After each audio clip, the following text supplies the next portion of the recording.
Hey y'all. Hey. Okay, so I'm not gonna lie.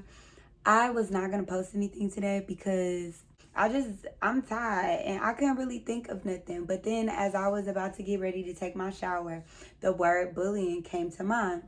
And it all makes sense because I had a client the other day and she was kind of venting to me about her daughter, and she was talking about how her daughter is in high school, and they kind of be talking about her. She actually wants to get a weave now because all the girls have weave, and they talk about how she talks, and it just kind of reminded me of when I was in high school. Like my parents, I mean, not in high school, but growing up, like my parents were somewhat strict. Well, they were strict, but to this day, I don't resent them for being strict. It wasn't that kind of strict. But like for instance, I remember I wasn't allowed to wear like booty shorts. I had to wear Bermuda shorts. And it was my mom never bought me my size. She always bought me a little bit up. She didn't want me to be wearing tight clothes.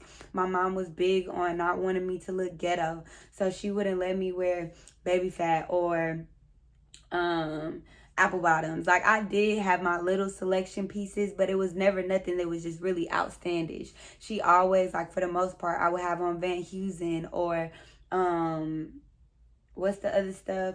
Bass, and even New York and Company. I was in middle school with New York and Company, but like limited to just stuff that was age appropriate or that would last longevity wise. She wouldn't buy me like the Oreos and the high class sneakers. If I got a pair of sneakers, it was gonna be something that was gonna last. And like the teachers appreciated my individuality and not being so up there with everybody else. But they would always be like, your mom sent you and she always has your bows in. Y'all, I wore bows until I moved with my daddy in 2009. Like I wore bows forever. But she always had my hair done and nice and everything like that. But long story short, a lot of the kids would talk about me. I was a white girl and why I'm wearing that and why my shoes look like that. And even though it was quality stuff that they really spent money on and that had a price tag to it, like the kids didn't understand and they would talk about me. I had at one point a white best friend, and she was like super dope. Well, she was mixed and her parents were racist. Like she was mixed, but she was adopted, and all of her sisters were white. Like the family was a white family. Anyways, like she wasn't really allowed to talk to me around her parents, and it used to make my mom mad. Like we went to Lowe's one time and I saw her and I was like, hey Tiffany, hi. And my mom, like, she didn't speak to me, so my mom was kind of like, you don't need to be her friend. But that was my friend and she couldn't control it. Like they used to do things to her, you know what I'm saying, because she was mixed. So it was like that type of stuff. And then Kaya, I had this friend. She told me one time, I don't even remember what we got into it about, but we were in the fourth grade. Like she told me she was gonna wrap me up and put me in a body bag. I didn't even know what that was. I asked my mama, I was like, mama, what's a body bag? And my mom was like, you don't need to hang out with her anymore. But like little stuff like that.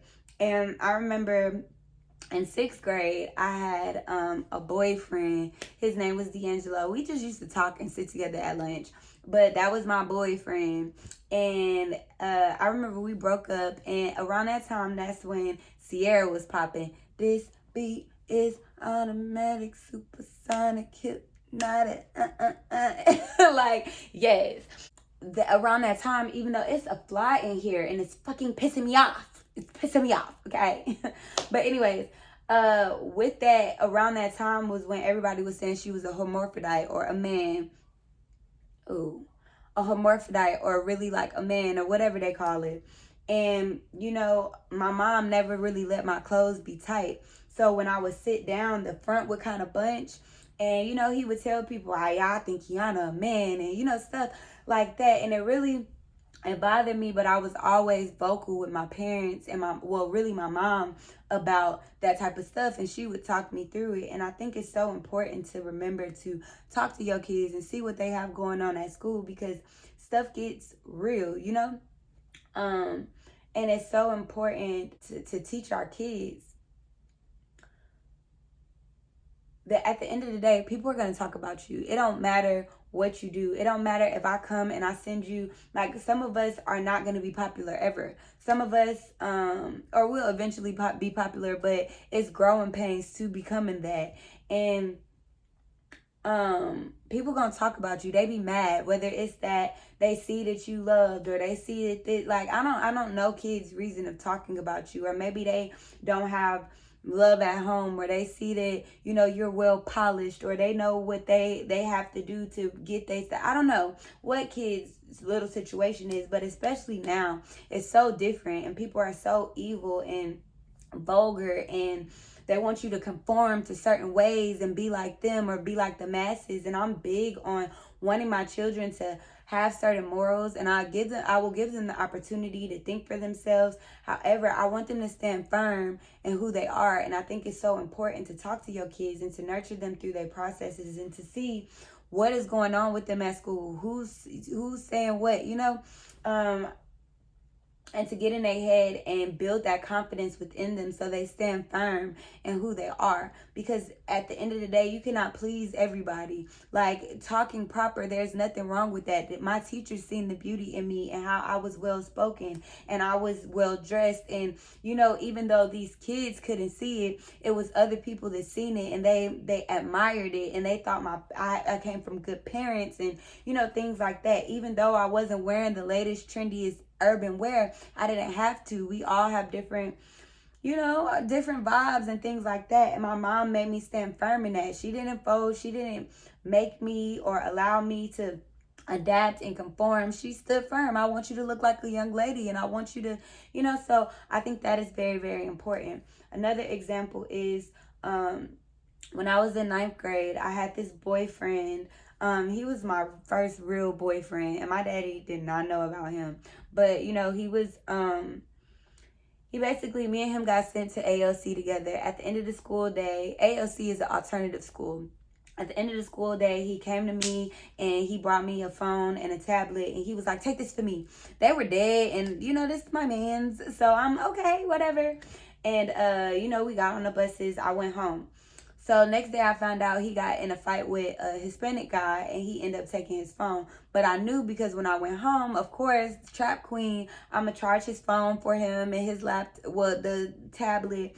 And when I charged it, I seen that it was a Hispanic guy on the phone. So the next day, I kept the phone at home, because at this point I figured that it was some fishy stuff, and I didn't want to get caught with it at school. And I wanted him to meet me. I don't know how, because I ain't have no freedom. So I don't know how he was going to meet me to get it. But by that time, it had already went to the office, and it was like a theft situation. With that, we were both sent to ALC. I was really, really honest. I went in there. I folded. I folded. I was like, yes, it's at my house. I have it, like, I folded. And he was so mad at me for telling. He was like, I don't care if they tell you they got evidence, you don't tell. But like I said, I was raised different. I ain't know nothing about that. They said they seen me. Yeah, it's at my house. You know, it's there. And so we went to ALC. I said all of that to say, when it was time to go back to school, I found out that one of my close friends, we used to call each other sisters.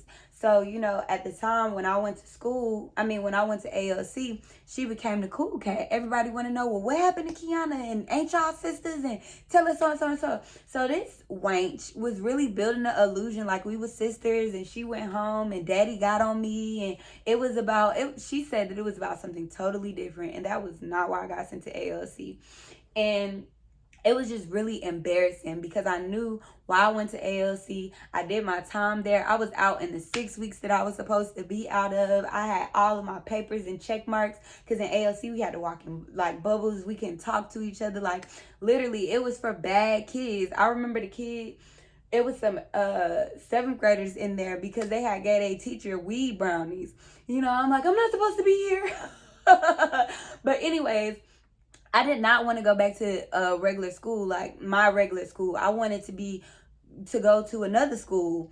And my dad made me go back to that school with my head held high. He didn't care what was being said about me. He made me go and stand firm in who I am, you know. And the only thing that I could do to change people's interpretation of me wasn't to talk about it or to prove something to them, but it was to show it in my actions, to be who I was. I was in ROTC. I came to class faithfully. I never was the one to skip and do all of that, but I had to stand firm in who I was and to be, confident.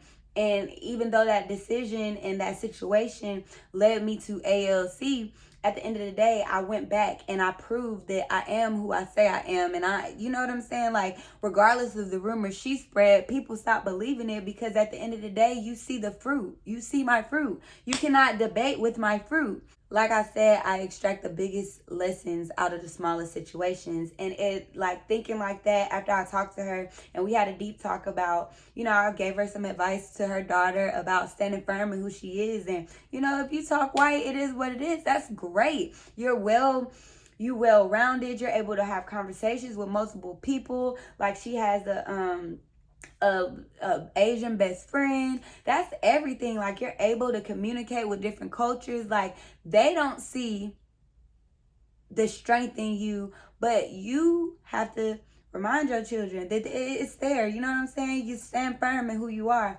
And it relates to me now, because during my pregnancy, even before my pregnancy, like, I've been being bullied, like, just being bullied. CPS called on me, manipulation, and all of that type of stuff. And it's made me second guess myself at some points. Like, am I a good mom? Did I do something wrong? Have I did this? Da da da da. But no, it's about standing firm in who you are. All the decisions that you made, marrying them, and not marrying them like staying them, but accept stuff for what it is and live in your truth and stand firm in who you are.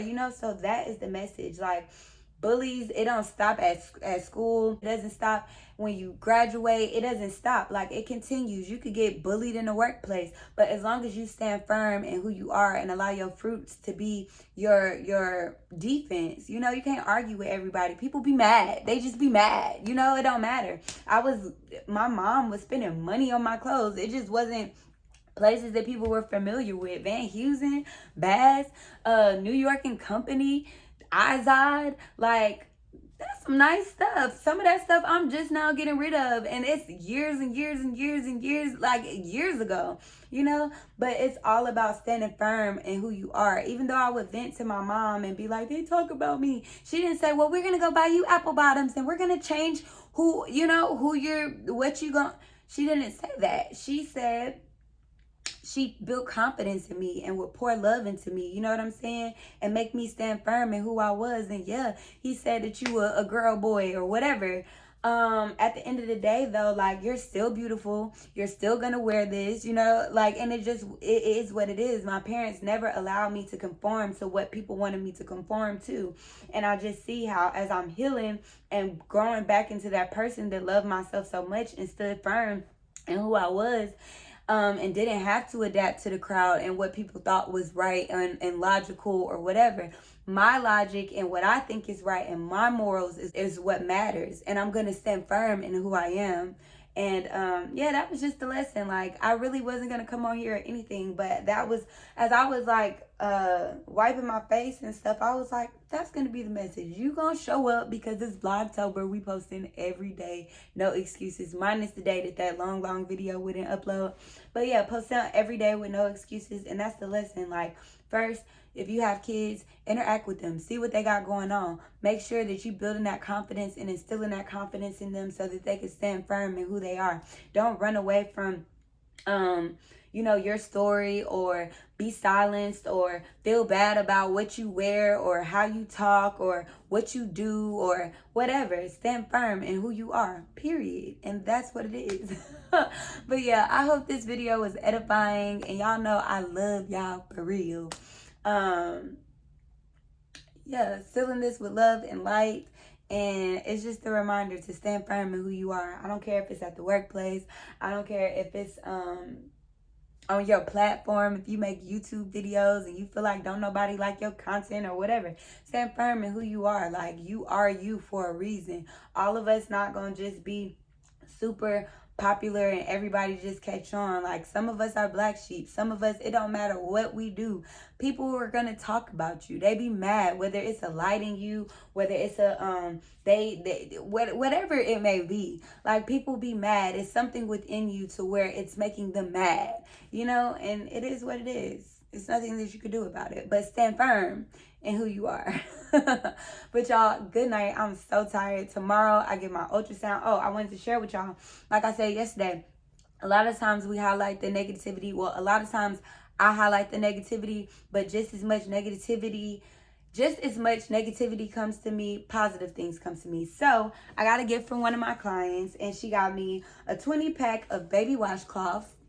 Yes, needed. Some receiving blankets. Yes, needed. And this really, really, really soft ass pillow blanket set.